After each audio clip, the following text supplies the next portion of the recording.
Il va falloir trouver des aliments autour desquels il y a de la place. Vous voyez par exemple celui-là est assez bien parce qu'il n'y a pas de choses qui cachent trop l'aliment et puis il est assez gros.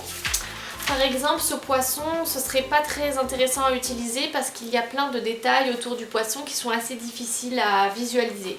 Autour de cet aliment, je vais dessiner. Par exemple pour celui-ci, j'ai décidé de faire un genre de mille-pattes qu'on voit du dessus. Donc je vais lui dessiner avec mon feutre des pattes. Une fois que vous avez dessiné votre animal, vous allez le découper. Alors vous découpez bien autour de ce que vous avez dessiné. J'ai oublié de le mentionner, mais on va avoir besoin de carton. Donc vous pouvez prendre par exemple une boîte de céréales. Vous prenez votre colle, votre pinceau. On va venir enduire de colle notre dessin. Et le coller sur le carton. Voilà, je vais le mettre de côté le temps que ça sèche et puis dessiner un autre personnage.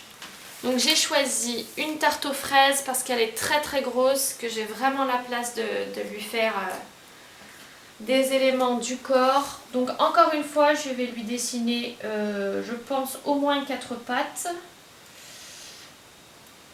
N'hésitez pas à faire des éléments du corps qui sont bien épais, sinon vous allez avoir du mal à les découper, puisque une fois qu'on aura collé sur le carton, on va découper ces personnages là et c'est vrai que c'est assez difficile à découper si c'est trop fin. Donc là je lui ai fait 4 pattes, on va lui rajouter un bras.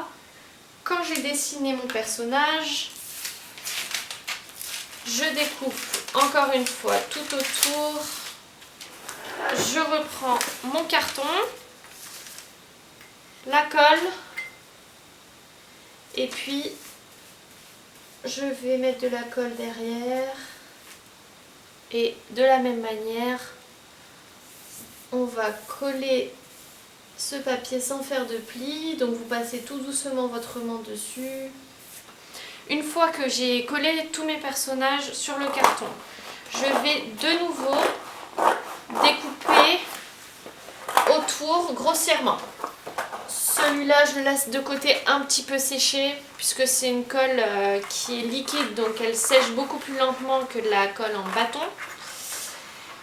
Pour tout ce qui est découpage, si vous n'arrivez pas à découper tout seul, vous demandez de l'aide à un adulte, à un grand frère, une grande sœur, tout ce que vous voulez.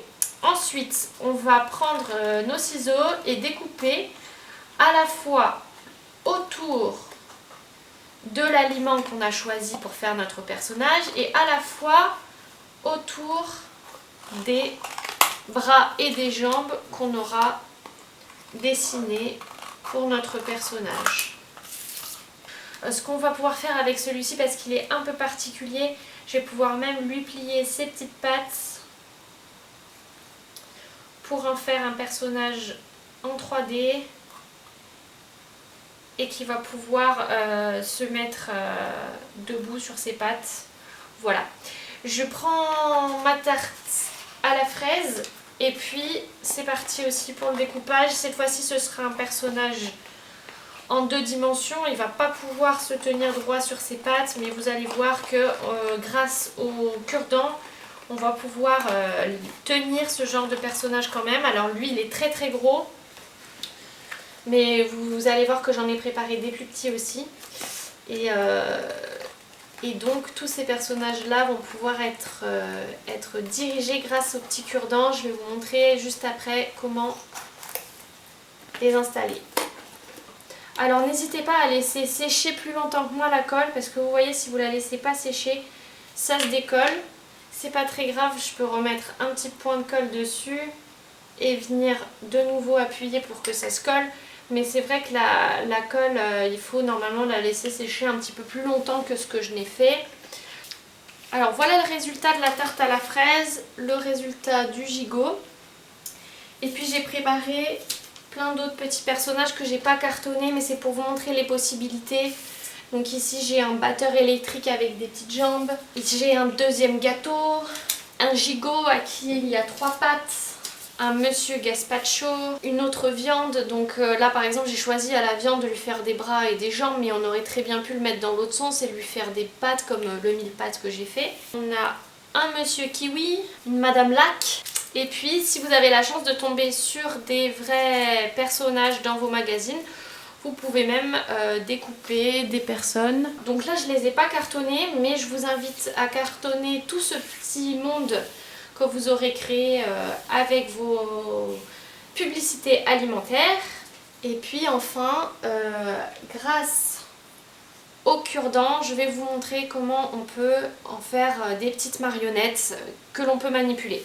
Donc là par exemple j'ai le gigot qui est un mille pattes, donc je vais prendre mon cure-dent, du scotch, je découpe un morceau de scotch que je colle ici, ce qui me permet d'animer mon gigot. Et puis je vais pouvoir faire la même chose même si je ne l'ai pas cartonné avec mon monsieur kiwi. Et voilà une marionnette donc, que vous pouvez animer. Et vous pouvez à chacun de ces personnages trouver une histoire, un prénom, un métier, une personnalité, des liens familiaux, tout ce que vous voulez.